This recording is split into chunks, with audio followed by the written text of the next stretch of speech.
הבת הקטנה שלי, בת ה-20, השתחררה לפני שבועיים מהצבא. יום למחרת התחילה לעבוד במלצרות. אמרה לי כמה היא עובדת וכמה משמרות יש לה ואיזה תוכניות יש לה ללמוד וכו'. ואמרתי לה, אל תעשי את הטעות שאחותך הגדולה, היום בת 26, עשתה. כשהיא השתחררה מהצבא, האחות הגדולה שלה השתחררה מהצבא, והתחילה לעבוד גם כן, ועבדה מאוד קשה. ואמרתי לה, אז תשלחי חלק מהכסף שלך לעבוד. למה? כי את יכולה לעבוד כמה משמרות בשבוע, בחודש. כסף עובד 24/7, לא מתעייף ולא מתלונן, והוא גם עובד כשאת לא רואה, ויש ריבית, ואת צעירה, והיתרון שלך עליי הוא שאת יותר צעירה ממני, ואם תתחיל להשקיע עכשיו, כסף אמור להכפיל את עצמו כל 7-8 שנים לפי חוק 72 בפיננסים. לכן תשלחי כסף לעבוד.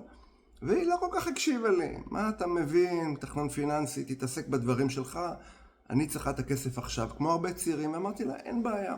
הגיע אז יום אחד שישבנו בארוחה משפחתית, והיא התגאתה נורא אחרי כמה שנים, כמה היא עבדה קשה במלצרות אחרי הצבא, ואמרתי לה, לפני כולם, לא כדי להרגיז ולהעליב, אלא כדי להסביר ולחנך אולי גם את הדור הצעיר. אמרתי לה, מבחינתי, את לא עבדת במלצרות אחרי הצבא. אז היא אומרת לי, מה זאת אומרת לא עבדתי? קמתי הבוקר, הלכתי לעבוד, עשיתי משמרות ערב.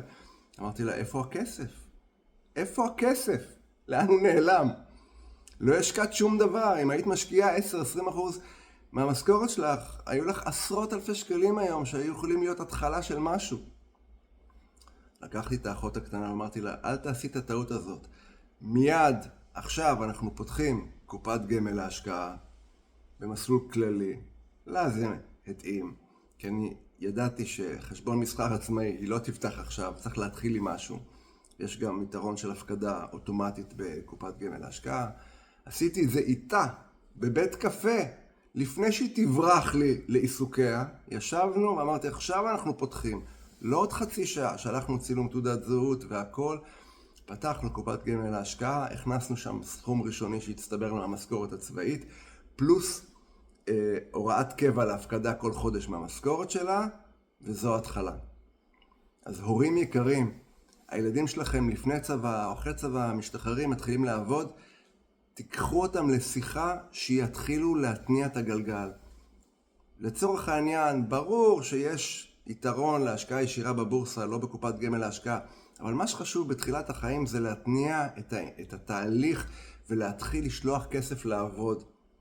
ילדים, לא ילדים כל כך, בני 18 פלוס, שעובדים חייבים להבין את העיקרון הזה, שחלק מהכסף נשלח לעבודה. זה יהיה ככה כל החיים. אחר כך יש הפקדה לפנסיה ולקרנות השתלמות. אז כמה שיותר מוקדם לשלוח כסף לעבוד, כדי שההורים שלכם לא יגידו לכם אחר כך, כמו שאני אמרתי לילדה, את בעצם לא עבדת בכלל.